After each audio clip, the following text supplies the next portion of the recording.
There's a couple of things that we need to be aware of, whether we are learning to be a reader or we are actually receiving a reading, is that projection can occur in psychic and mediumship readings if the reader is not trained to a high degree.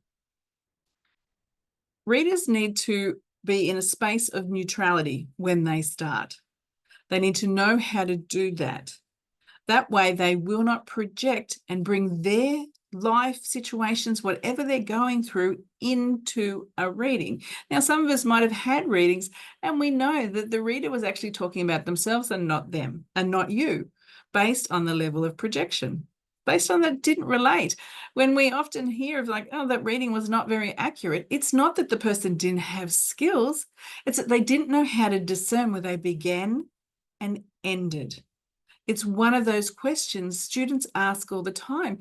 It's a challenge that they have. It's like, I don't know where I begin and end, what's mine and what's not. That comes down to high quality training to know how to be able to discern where you begin and end. We should not be projecting in a reading, but how do you stop that when you're just starting? It's really common that spirit will bring, or your guide will bring into your space, things that resonate. It's an easier frequency for you to identify. The way that we work with our body, our mind, and our spirit. And so our mind will access the things that it can grab quickly. Those things that resonate, stored with emotion, really familiar, could be recently gone through. It's kind of sitting on the top, easy to access. And so often when you're reading and you're new to the space, you'll be like, I feel like I'm just talking about myself. Now, if we don't have the training to be able to discern, go, where do I begin and end? This is where projection occurs, because you're just going to repeat your story as if it's exactly what the person is going through. And this is why people say that reading didn't resonate, didn't work out the way that they said. It's because this reader did not know how to discern, to work out where they began and end based on the information that is coming through. There is a skill set for that. The other thing too that people are unaware of is that when we start from a place of neutrality, our things, so whatever's happened prior to being in a reading, almost gets put on a shelf. We'll deal with it later so we can come and be of true service. When we fully surrender to spirit, all our things go.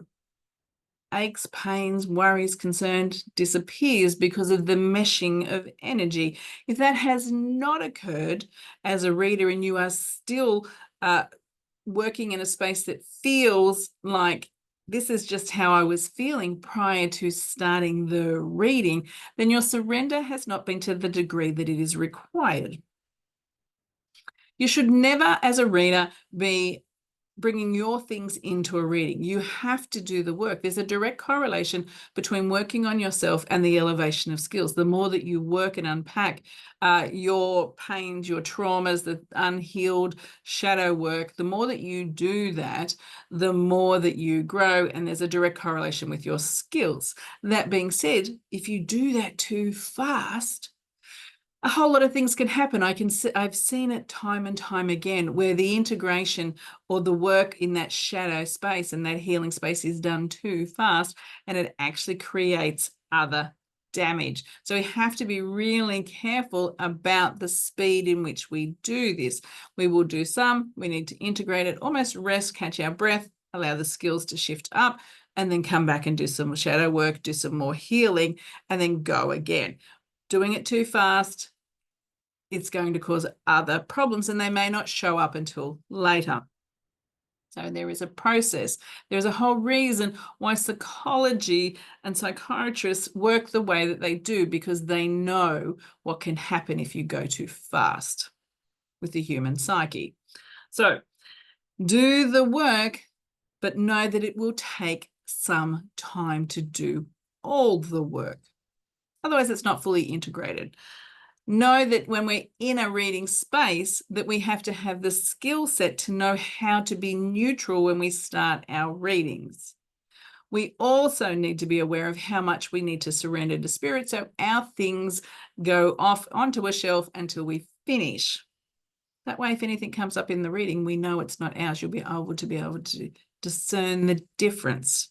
You should never be projecting in a reading. You also, if you start from a really neutral space, you can connect into anyone in spirit, not just your favorite people, not just the people that are really comfortable or the ones that you like to work with.